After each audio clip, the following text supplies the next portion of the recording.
प्रभु यीशु मसीह के मधुर नाम में आप सबों को मेरा नमस्कार।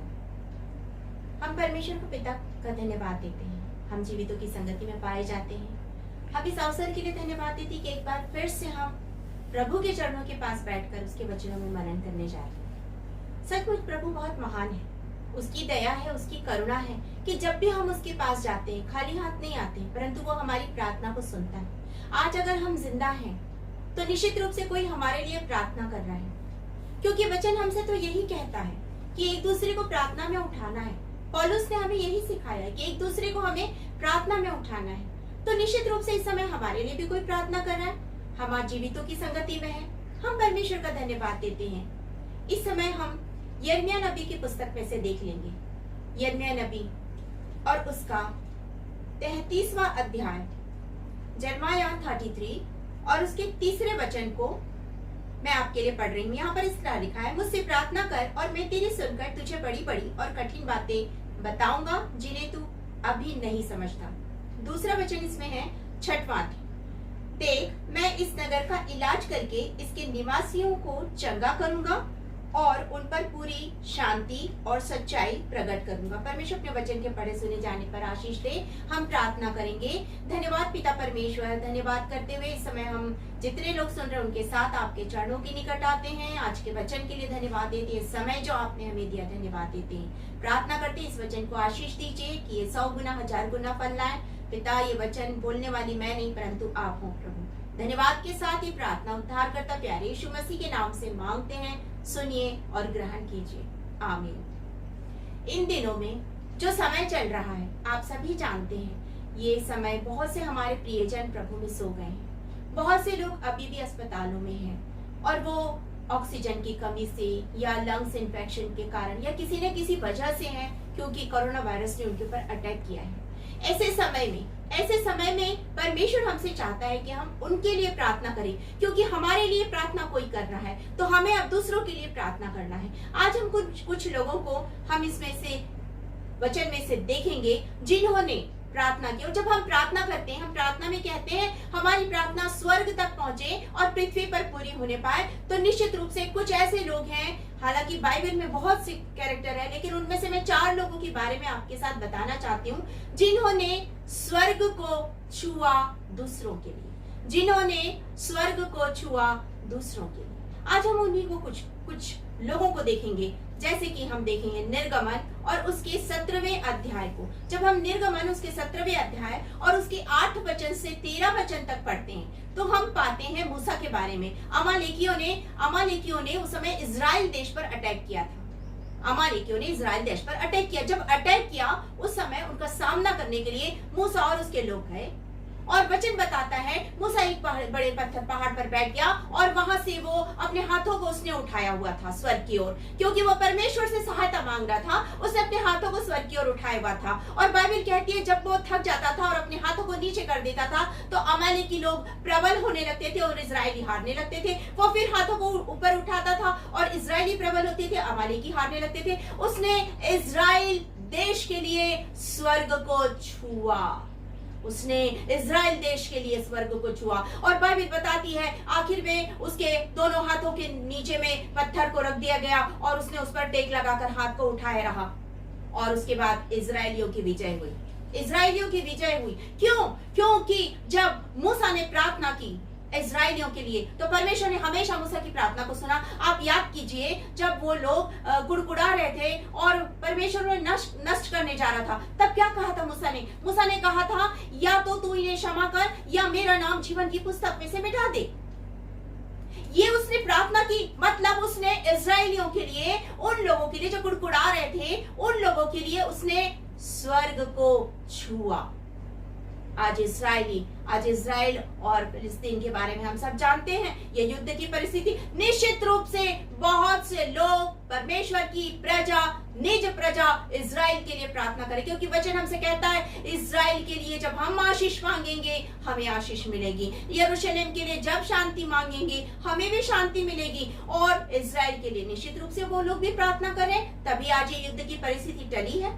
हम परमेश्वर का धन्यवाद देते कि मूसा ने इजराइल देश के लिए, इजराइलियों के लिए स्वर्ग को छुआ। हम दूसरे व्यक्ति के बारे में देखते हैं जिसका नाम है अब्राहम। आप सभी जानते हैं अब्राहम विश्वासियों का पिता, परमेश्वर का मित्र, आप सभी जानते हैं उनके बारे में। अब्राहम के बारे में जब हम उत्पत्ति और उसके 18 अध्याय को पढ़ते हैं, 18 अध्याय को जब हम पढ़ते हैं तो हम पाते हैं कि अब्राहम से मिलने 3 अतिथि आए थे। उसने अब्राहम के यहाँ मिलके उसके साथ बातचीत की, उसके यहाँ भोजन किया, उसने अब्राहम और सारा को आशीष दी और अब वो निकले जाने के लिए। और जब वो जाने के लिए निकले तो उन्होंने कहा कि हमें, हमारे दृष्टि में सदोम और अमोरा का पाप बढ़ गया है। सचमुच में पाप बढ़ गया। आज की परिस्थितियों को भी आप देखेंगे तो पाप आज भी बढ़ा हुआ है। सदोम और अमोरा से भी ज्यादा पाप इस समय बढ़ गया है। और अब्राहम ने तब वहां पर प्रार्थना की। जब आप उत्पत्ति 18 अध्याय को आप पूरा पढ़ेंगे तो आप वो अतिथियों के आगमन का, उनके स्वागत का, उनके भोजन का,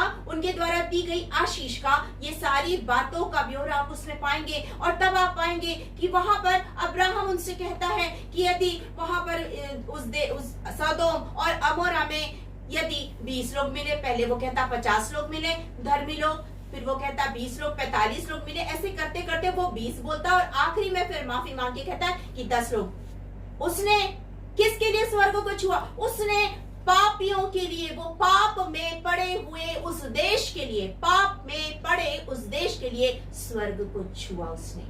उसने स्वर्ग को छुआ। लेकिन अफसोस की बात इतनी कि उस सदोम और अमोरा नगर में कोई भी धर्मी नहीं था। वहां सिर्फ 4 लोग थे जो लूत के परिवार के लोग थे। लूत की पत्नी और दोनों बेटियां, सिर्फ ये 4 लोग थे। और ये चारों अब्राहम के परिवार के थे, अब्राहम के भाई का बेटा, बहू और वो दोनों भतीजियां थी। कितना अफसोस है कि वहां पर और कोई नहीं था प्रार्थना करने वाला। आज हमारे देश की परिस्थिति मालूम है, आज इस संसार की परिस्थिति मालूम है। पाप में लोग पड़े हैं, अधर्म बढ़ता जा रहा है, सदोम और अमोरा से भी ज्यादा पाप हो गए, गर्भपात का पाप होता है, समलैंगिकता का पाप होता है, और भी नाना प्रकार के पाप है। यहाँ पे इतने अधिक पाप बढ़ गए हैं कि शायद परमेश्वर अब ये भी कहता हो कि मैं इसे बनाकर पछता रहा हूं। क्या ये परिस्थिति है? तो हम कहाँ हैं? हमें स्वर्ग को छूना है, हमें परमेश्वर से प्रार्थना करनी है अपने देश के लिए, अपने शहर के लिए, अपने जहां आप रहते हैं उस स्थान के लिए, उस क्षेत्र के लिए आपको प्रार्थना करनी है, मुझे प्रार्थना करनी है। मुझे और आपको स्वर्ग को छूने की आवश्यकता है ताकि हमारा देश बच जाए अधर्म से, पाप से, और भी नाना प्रकार के घृणित पाप जो यहाँ होते हैं उन सारे पापों से हमारा देश बच जाए। इसके लिए मुझे और आपको स्वर्ग को छूना है। अब्राहम ने स्वर्ग को छुआ उस पाप में पड़े देश के लिए।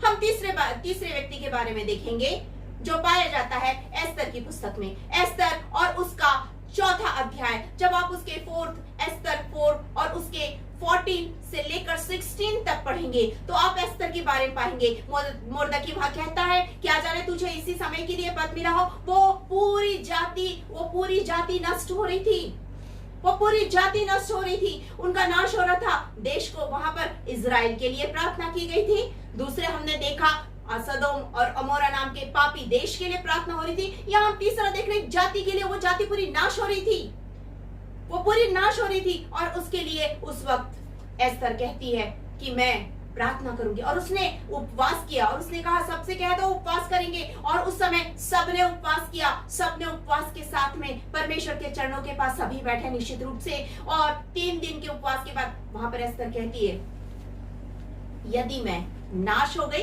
तो हो गई, मैं अभी तक राजा के पास नहीं गई हूँ, लेकिन अब जब मैं जाने वाली हूँ, अगर मैं इस वक्त नाश हो गई तो नाश हो गई, कोई बात नहीं, लेकिन मैं जाऊंगी राजा के पास। और उसने अपनी जाति को बचाने के लिए स्वर्ग को छुआ। और जब उसने स्वर्ग को छुआ, वचन कहता है जब एस्तर वहां गई, वो 3 दिन के उपवास प्रार्थना के बाद जब वो राजा के पास गई तो बाइबल में लिखा हुआ है कि राजा ने अपने राजदंड को उसकी ओर बढ़ा दिया। राजा ने अपने राजदंड को उसकी ओर बढ़ा दिया। जब हम दूसरों के लिए प्रार्थना करने परमेश्वर के पास जाते हैं, परमेश्वर अपने राजदंड को हमारे लिए बढ़ाता है कि मैं तेरी प्रार्थना सुन रहा हूं बेटी, मैं तेरी प्रार्थना सुन रहा हूं बेटा।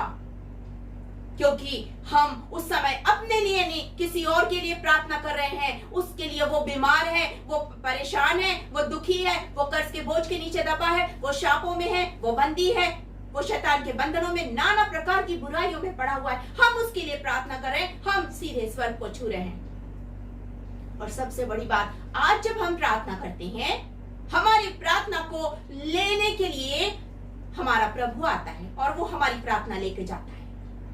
चौथा हम देखेंगे विवरण।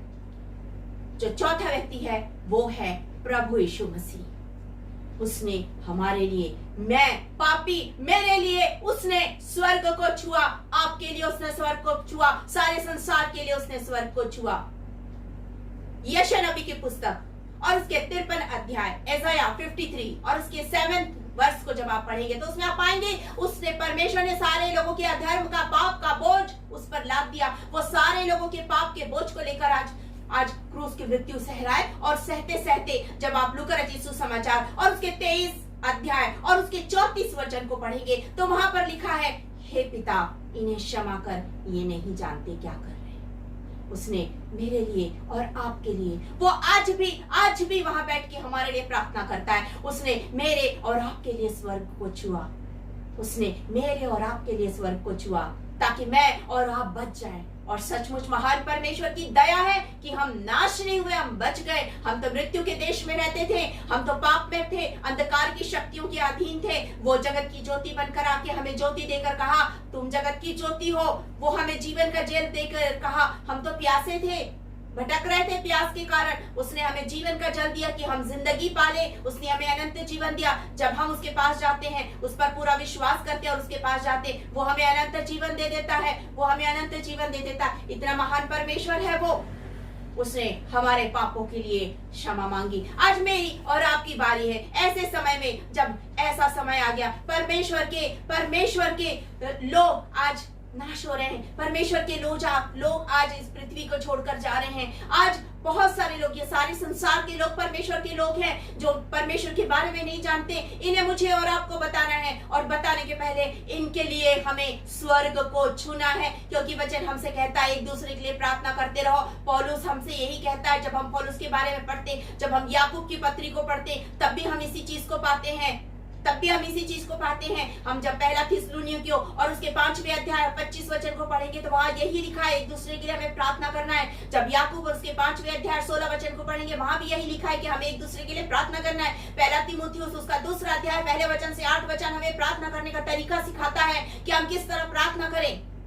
तो आज मुझे और आपको स्वर्ग छूना है, क्योंकि मेरे लिए और आपके लिए कोई और स्वर्ग छू रहा है। आज हम अगर जिंदा हैं, आज हम अगर सांस ले रहे हैं, आज अगर हमारे पास किसी चीज की कमी नहीं है, इसलिए क्योंकि मेरे और आपके लिए कोई स्वर्ग को छू रहा है। आज मेरी और आपकी बारी है। आइए हम अपनी आंखों को बंद करें, और इस समय जब लोग कोरोना के कारण मर रहे हैं, इस समय जब लोग तकलीफ में हैं, हम उनके लिए प्रार्थना करें, हम उनके लिए स्वर्ग को छुएं। हमारा स्वर्ग पर विराजमान परमेश्वर दयालु है, वो दया करेगा और पृथ्वी पर हमारी प्रार्थना पूरी होने पाएगी। आंखों को बंद करें। धन्यवाद करते एक बार फिर से आपके पास आते पिता, इस समय हम प्रार्थना करते हैं उन सब लोगों के लिए जिन्हें आवश्यकता है कि हम उनके लिए प्रार्थना करें, जिन्हें आवश्यकता है कि हम उनके लिए प्रार्थना करें और वे लोग बच जाए, वे लोग बीमारी से चंगाई को पाले, वे लोग जो परेशान, उनकी परेशानियां दूर हो जाए। हम पिता आपका धन्यवाद करते हैं। आप राजाओं के राजा, आपका धन्यवाद करते हैं। आज के वचन के लिए धन्यवाद देते। जितने भी लोग सुन रहे हैं उन सबको आशीष दीजिए। आपने मेरा उपयोग किया। धन्यवाद के साथ ही प्रार्थना उद्धारकर्ता प्यारे यीशु मसीह के नाम से हम मांगते हैं। सुनिए और ग्रहण कीजिए। आमीन। एक बार फिर से आप सबको जय मसीह। प्रभु आपको आशीष दे। आमीन।